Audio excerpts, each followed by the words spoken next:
Hey guys, I'm so excited to try this recipe. This is the simplest soup I think I've ever made, and I've made a lot of simple soups. It's just potatoes and leeks, and it looks so good. It's so simple. It's just potatoes and leeks. So this recipe is so simple. It just has potatoes, which we'll need to peel, leeks, salt, and then you cook it in water, and then you can just add some cream and a little bit of chives at the end. Like, way too simple, but Julia, when she eats it, she just goes crazy, excited about it. So I'm ready to try it and see if it's gonna win me over. So let's go. So this, my friends, is a leek. You have the green parts, which are much harder, and I usually cut them off about here. So I'm gonna cook with this green and these whites, and you wash it, and then we're gonna just thinly slice them.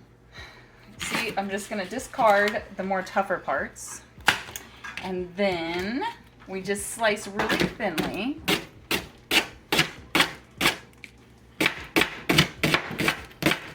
Of the leek part. Like this.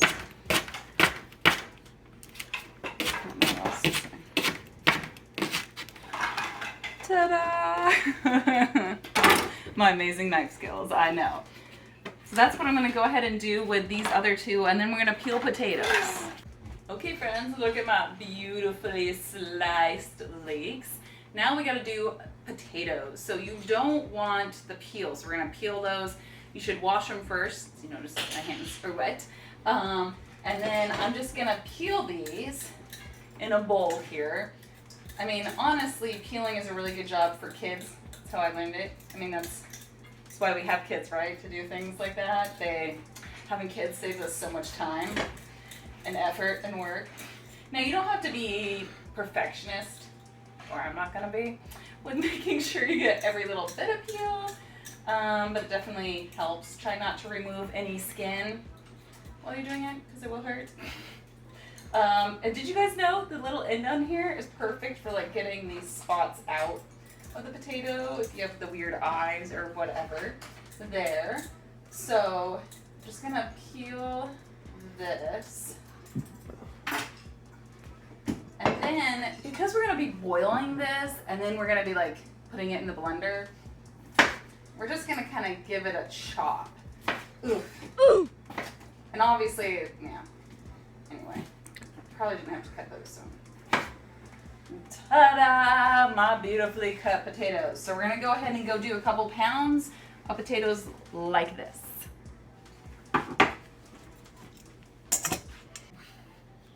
Okay, potatoes are chopped, leeks are chopped. Now all we're gonna do is you're gonna take this, I really love having these big cutting boards so I can do this, and dump it into our Instapot here. Well, I guess this is a Ninja. So you can totally boil this for like 40 to 50 minutes is what Julia says, which is a wee bit long, and gets it really hot in here. So I'm gonna do our pressure cooker, and we're just gonna cook it on high for 5 minutes, and then once it hits that temperature, we're gonna kind of let it sit for about 10 minutes before I release pressure. But we're also gonna put in, she says, a tablespoon of salt. This is my pink salt that I like. You know, salt, what it does is it helps bring out the flavor, so it should be seasoned so you don't taste salt, you just taste more flavor. It will also hide bitterness because the receptors on your tongue, our salt blocks the bitter receptors, so that's why it's very, very helpful.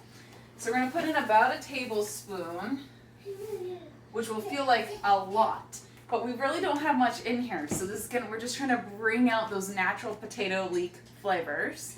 And we're putting in 2 quarts, which is 8 cups total of water. Now we're using our like really nice filtered water because you want to have a really clean taste. You can totally use broth, which is honestly what I normally would do, but I'm following Julia's recipe. So you would put in 2 of these. Once you have 2 in there, you're gonna put this little thingamabob on.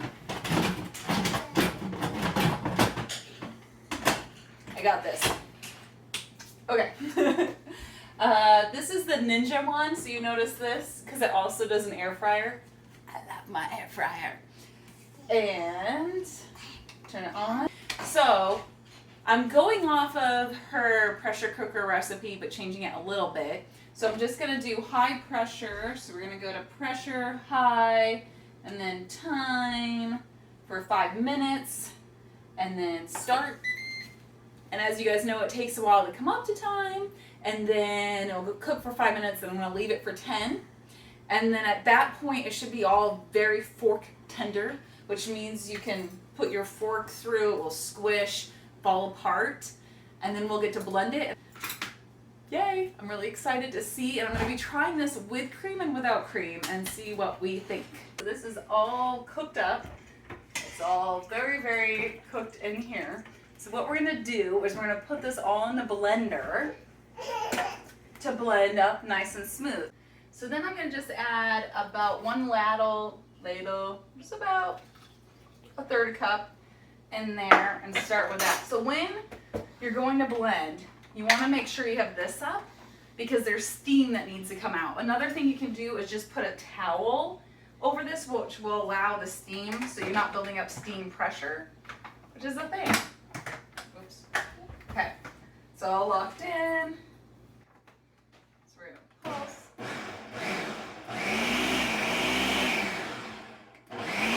It's not going to take much because this stuff is really soft. Okay. This right now is kind of mashed potato consistency, and I want it a little bit more runny. So I'm going to do another ladle, and it's really going to depend on just how your stuff is, so you have to kind of adjust. So I'm just like going to stir it. Did you see it? Okay. No, it just shot out on the wall. Then what we're going to do, I love this because I've got the nice pour thing, so I can just go, put it in there, put it in. Okay. Then I'm going to put a little bit of salt on both of these and a little bit of pepper because I know I like pepper. So a lot of her recipes will say season to taste. If you don't know what you like, you just experiment. So you add a little, try it, add a little, try it, and then eventually you kind of like just know, you have a good idea about what you're gonna want. Okay, so I'm gonna try this without any cream added. So it's a nice, you see it's definitely not mashed potatoes, although it's close, it's much lighter than that. So I kind of see what she's saying. It's basically like mashed potato soup with a leek flavor in it. So now I'm gonna try though with the cream, and we got some nice cream here without much additives. So, yes, that's the sound cream makes. And some green onions. This is gonna kind of mimic the leek flavor and enhance it. So let's try this. Give it a little stir to get my cream in there. You didn't see that, right? Until I tripped it all over my foot. Okay. Yeah, I like that. I like the onion, although I think I'll chop it a little smaller. But the cream makes it rich. I'm dead serious. I really didn't think I would like this. But duh, it's like mashed potato soup. No wonder she likes it so much. Like, I really didn't think I was going to, but it's really good. It'll be perfect with one of her like steak recipes with a heavy sauce, like the steak and cream mushroom sauce video we did, which you can check out here. This is really cool. You guys, it's so fast, so easy, and cheap, which not all the French recipes are. So check it out. Go make it. Go make it. it's recording.